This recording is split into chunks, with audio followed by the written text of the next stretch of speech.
All right, you might not want to hear this story, but anyway,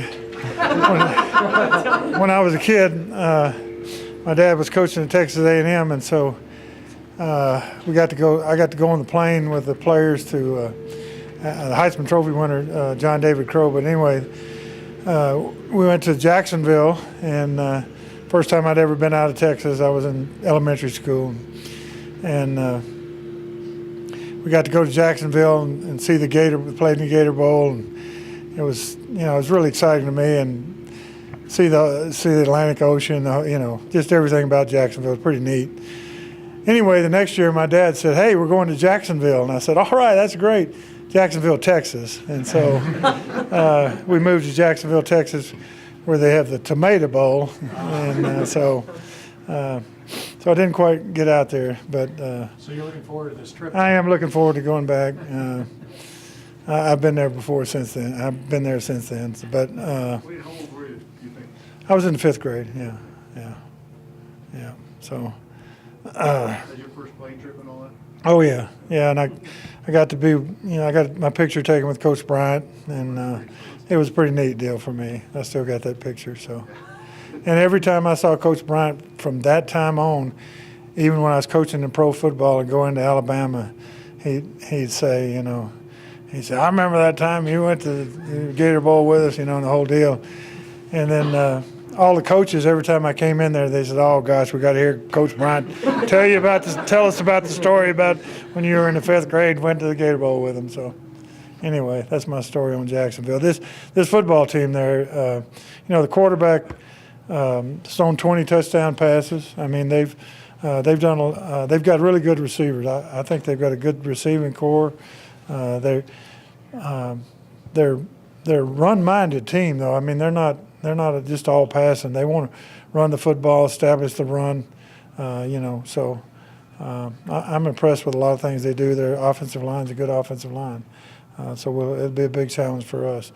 But we need a challenge right now, and we need to step up to the challenge. Have they turned a corner the last weeks? Because the sack rate for Bortles has really gone down the last 4 games. Yeah, I mean, I think they have good linemen, so I think they protect well.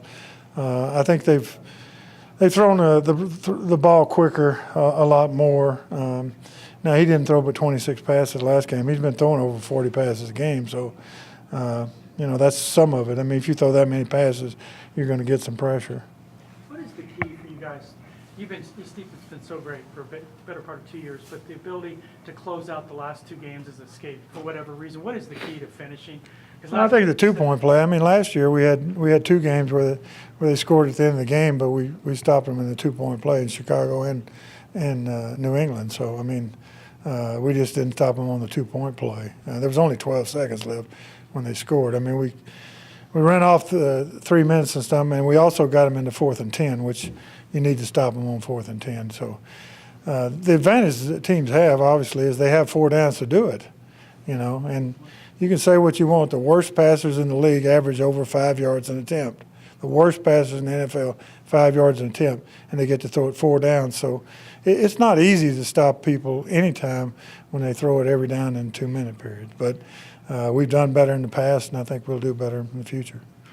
And we didn't play any prevent defense. We played all the defenses we played on 3rd downs, which we held them 20%, 29% on 3rd down during the game. I mean, so we played the same defenses. We just didn't play them as well. When you're in 4-down territory, like you mentioned, and time's going against them, how does your play calling change then? Well, we don't. That's like I say. You play your 3rd down defenses, obviously. We play things that we think, like the 4th down play. I mean, we had a free runner on the quarterback. So, I mean, we try to be aggressive when we can. And we play all the calls that we normally play. If we think they have a protection problem, then we'll come after them with a certain thing. Our coverage, we're leading the NFL in pass defense, so you think you can cover pretty well. So,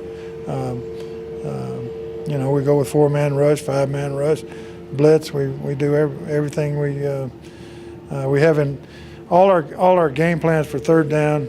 We do it in 2 minutes. We were able to do it in 2 minutes. Some of the players said that they didn't feel like they had the focus that they had in those situations. Is that something that you noticed? No, I just noticed they made it on 4th and 10, or the game's over, you know, and we had a free runner on the quarterback. So we need to make those plays. Is Von Miller been a Defensive Player of the Year candidate in your mind? Von Miller? Oh yeah, yeah. I've had a couple, you know, several in my career, and he's right up there with on that level of playing having a tremendous year. He plays the run really well too, and he had 10 tackles last game, 10 unassisted tackles last game. I mean, so he doesn't just, you know, rush the passer. So I think that's where you get a Defensive Player of the Year is when they play both run and pass, and he does that both tremendously well. How remarkable is his sack per game average? Well, I don't know. I mean, I don't know. That compares overall with everybody that's. Yeah. Well, if it's above Reggie White, it's pretty good. Did Lawrence Taylor have to cover or did he cover as well as Vaughn does? It was a different game then. You know, in those days when we played a 3-4, they didn't treat it as they do these days. A lot of times the outside backer was on the back, you know, in one-on-one with the back and on the pass rush. Whereas these days, you know, the tackle's always blocking you. So, and Lawrence Taylor was a great player, don't get me wrong, but I mean, we had Robert Brazile at the Oilers at the same time, and you know, we got to match up, you know, a great player on the back where, you know, you'd win a lot of those. So that helped him some, but Lawrence Taylor was a tremendous player, no matter what. Coach, obviously it's not a great time, but your alma mater has a head coaching opening. Is that something you would like to be considered for? No. I mean, I loved it when I was there, certainly, and different times in my career, I would have maybe liked to gone back. It'd be a great job for my son, though. I mean, he's, you know, if they want a great young coach that's been 10 years in the NFL and been successful, you know, he's the guy. He's the Phillips guy they need. Wade, are you pleased with the improvement in your running defense the last couple of games? Yeah, I mean, you know, we've something that we tried to attack, basically. Say, hey, you know, we need to play the running game better, and we played two pretty good running teams and played well against them. So, you know, we feel good about that right now. But it's a continuing process, just like anything. I mean, it's what you did the last game or what you did the last 2-minute drive that, oh man, that isn't any good anymore. So, you know, you got to keep going. What has Time for a Corey couple more, Nelson? guys. What has Corey Nelson shown playing a bit more in the sub packages recently? Corey can run. I mean, he's really one of our fastest linebackers, and you know, we wanted to get him in the sub package because of his coverage ability, and actually he's played well against the run in the sub package too. I mean, he's made some really big hits, and you know, he's a really good athlete. Just like all our guys, if they're good enough to play, I like to try to get them in the ball game. You know, if they're can contribute, you'd like to get them in there, and he's a guy we felt like could, and he's played more and more in the sub because of that. Wade, what have you seen from Paxton Lynch when he goes against your first team, the scout team? Have you seen?